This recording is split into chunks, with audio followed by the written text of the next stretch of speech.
నమస్తే తెలంగాణలో rowdy షీటర్తో morning walk అట.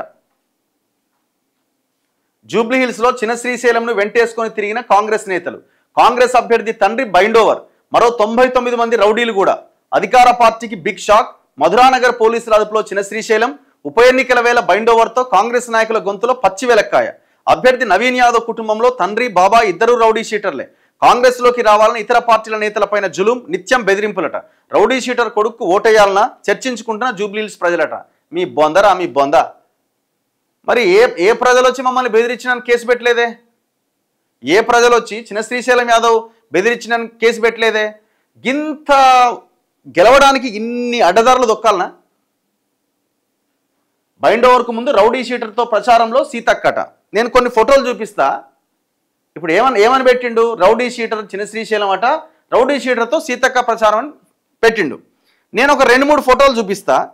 మరి ఈ పక్కనున్న నాయకుడు ఏ సిగ్గు లేకుండా 30 ఏళ్ల కింద ఆయన దగ్గర నుంచి పైసలు తీసుకొని ఆయనతో ప్రచారంలో పాల్గొని ఆయనతో కలిసి కూర్చొని మరి ఏ సిగ్గు లేకుండా అన్నీ విడిచిపెట్టి మరి ఆయనతో ఎందుకు తిరిగిండు? ఒక్కసారి మీకు అది చూపిస్తా.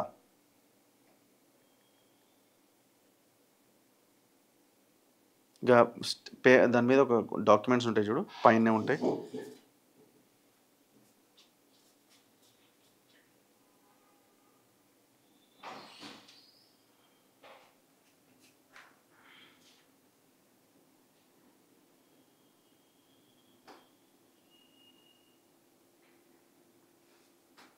ఇది చూడండి ఒక్కసారి. మీరు ఆయన రౌడీ షీటర్తోని తిరుగుతున్నారు, ఆయన్ని బైండ్ ఓవర్ చేసిరా అంటున్నారు కదా. ఒకసారి ఫోటో చూడండి. ఒకసారి ఫోటో చూడండి. అది తీసుకురా. ఒకసారి ఫోటో చూడండి. ఈయన కేసీఆరా? ఈయన చిన్న శ్రీశైలం యాదవ్. మరి సిగ్గు లేదా తిరగడానికి? ఆ రోజు ఎందుకు తిరిగినావు మరి? ఆ రోజు పార్టీలో జాయిన్ చేసుకుంటావు, మీ పార్టీలో జాయిన్ అయ్యండి ఆయన, మీ పార్టీలో తిరిగిండి ఆయన, కలిసి కూర్చొని ఆయన ఇంటికి పోయినావు, ఆయన దగ్గర నుంచి పైసలు తీసుకున్నావు, నీ ప్రచార రథానికి డబ్బులు అడుక్కున్నావు. ఇంకా కావాలన్నా ఫోటోలు? గింత సిగ్గు లేకుండా ఏ రకంగా రాస్తారు మీరు వార్తలు? ఎలక్షన్లో మీరు ఇష్యూస్ మీద కొట్లాడండి. కాంగ్రెస్ ఏం చేసింది ఈ 2 సంవత్సరాలుగా, మేము 10 ఏళ్ళు ఏం చేసినాం, చర్చ పెట్టండి. ఆయన మీద ఎప్పుడో 30-40 ఏళ్ళ కింద రౌడీ షీటర్ ఉంటే, జనరల్గా ఏ నియోజకవర్గంలో అయినా రౌడీ షీట్ ఉన్న వాళ్ళని పిలుస్తారు పోలీస్ స్టేషన్లకి. మరి నువ్వు జాయిన్ చేసుకున్న, నిన్ననే చూపించిన నేను, ఇగో నువ్వు జాయిన్ చేసుకున్న సల్మాన్ ఖాన్ అనే వ్యక్తి మీద ఇగో ఓపెన్ అయిన రౌడీ షీట్. ఒక్క నిమిషం, ఇంకా ఉండే కదా అక్కడ, దాని కిందనే ఉంటాయి. ఇగో ఆయన మీద ఉన్న కేసుల మీద నువ్వు చెప్తున్న సల్మాన్ ఖాను 44 పిటిషన్లు ఉన్నాయి ఆయనవి హైకోర్టులో. రిట్ పిటిషన్లు, సిఆర్ఎల్పీలు, క్రైమ్ లీవ్ పిటిషన్లు, ఇవన్నీ. అంటే ఆయన మీద నమోదైన కేసులు ఎవరి హయాంలో? కేసీఆర్ హయాంలో. కేసీఆర్ ముఖ్యమంత్రిగా, కొడుకు మున్సిపల్ మినిస్టర్గా, కేటీఆర్ మున్సిపల్ మినిస్టర్గా, ఇవాళ ఎవరైతే బీఆర్ఎస్ తరఫున పోటీ చేస్తున్న మాగంటి సునీత, ఆమె భర్త బీఆర్ఎస్ ఎమ్మెల్యేగా ఉన్నప్పుడే ఈ సల్మాన్ ఖాన్ మీద కేసులు అయినాయి. ఆ కేసుల మీద 44 పిటిషన్లు వేసుకున్నాడు ఆయన. ఇవి నా మీద తప్పుడు కేసులు పెట్టిరని, ఇంకోటి ఆ కేసుల నుంచి బయటపడడానికి. మరి ఈయన రౌడీ షీటర్ కనబడలేదా? ఇంకా ఈ రౌడీ షీట్ ఎవరైతే మొన్న సల్మాన్ ఖాన్ అనే వ్యక్తిని కేటీఆర్ జాయిన్ చేసుకున్నాడో కండువా కప్పి, ఆయనకు సంబంధించిన రౌడీ షీట్ ఇది. 2022లో ఇదే కేసీఆర్ ప్రభుత్వం మాగంటి గోపీనాథ్ పెట్టించిందే. ఇదిగో ఆర్డర్. ఆయన మీద ఏమేం కేసులు ఉన్నాయి చూడండి. In accordance with SO number 601 TSPM permission is hereby accord to open rowdy sheet against Salman Khan, son of Hakim Khan, president of occupation, president of Hyderabad Youth Courage, so and so. ఈయన మీద ఇన్ని కేసులు ఉన్నాయి, 10 కేసులు ఉన్నాయి. ఇంకా విషయం ఏంటంటే ఇందులో అన్ని కేసులు బ్రీఫ్ రౌడీ షీట్ ఇది.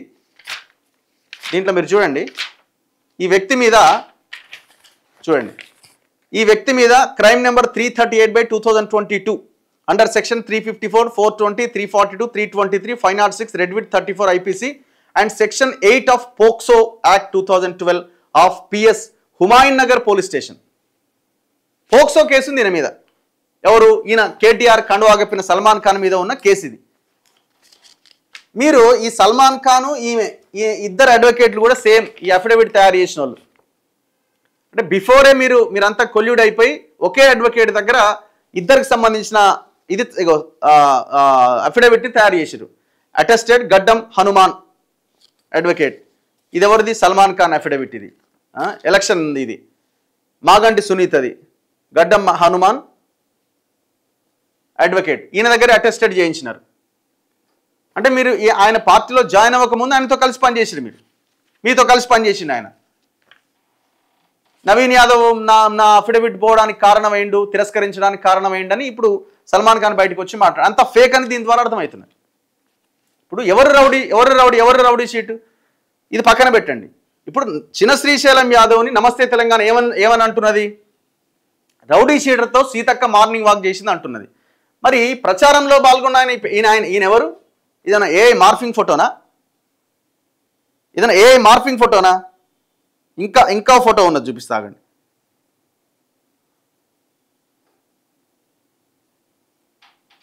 ఆనాడు కలిసి తిరిగినప్పుడు సిగ్గులేదా? ఆనాడు ఎటు పోయింది మీ తెలివి? ఇగో చిన్న శ్రీశైలం యాదవ్ కేసీఆర్ అని ఆయన? కేసీఆర్ తమ్ముడా? కేసీఆరే కదా. మరి ఆనాడు ఎట్లా తిరిగినావు? వాళ్ళ ఇంట్లో ఎట్లా తిన్నావు? ఎట్లా తాగినావు? ఇంకా కావాలన్న ఫోటోలు?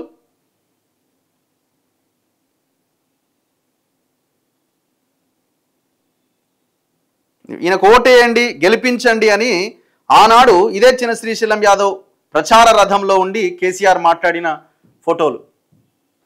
చిన్న శ్రీశైలం యాదవ్ అయినా సిగ్గు లేకుండా ఎట్లా రాస్తారు మీరు? ఇంకా బుద్ధి ఉండాలి కదా, కనీస జ్ఞానం ఉండాలి కదా. ఇవన్నీ ఉన్నాయి. ఇంకా ఆయన దగ్గర చాలా డేటా ఉన్నది.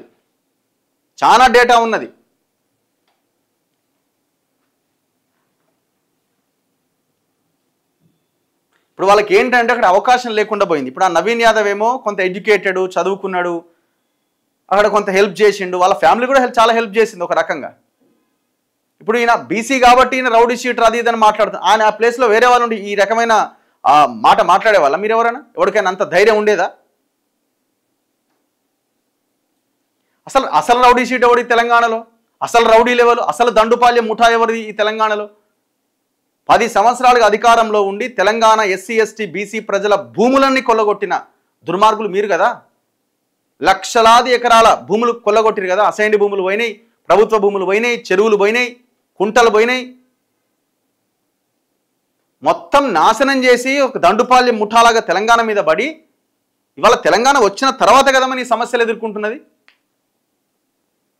ఇంకొక రౌడీ షీట్ వీళ్ళకి అంతకు మించిన ఏమీ చర్చ కనబడతలేదు. ఇక అసలు ఆ నియోజకవర్గంలో మేము 10 ఏళ్ళుగా ఏం చేసినామా అనే దాని మీద చర్చ లేదు. ఆయన రౌడీ షీటర్. మరి నువ్వెందుకు తిరిగినావు రౌడీ షీటర్ అయితే ఆయనతో ఎలక్షన్ల 2001 తర్వాత? ఆయన ఇచ్చిన పైసలు ఎందుకు తీసుకున్నావు? ఆయన ఇచ్చిన ప్రచార రథంలో ఎందుకు ప్రచారం చేసినావు? దీనికి ఆన్సర్ ఉందా మీ దగ్గర? ఉండదు.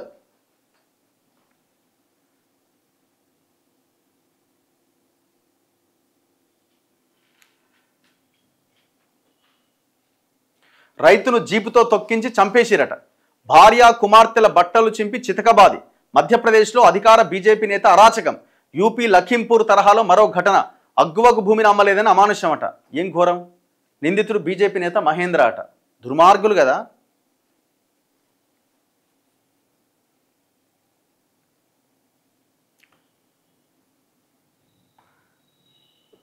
చలో రేపు మళ్ళీ కలుద్దాం. గుడ్ మార్నింగ్ తెలంగాణలో చూస్తూనే ఉండండి మన తొలి వెలుగు.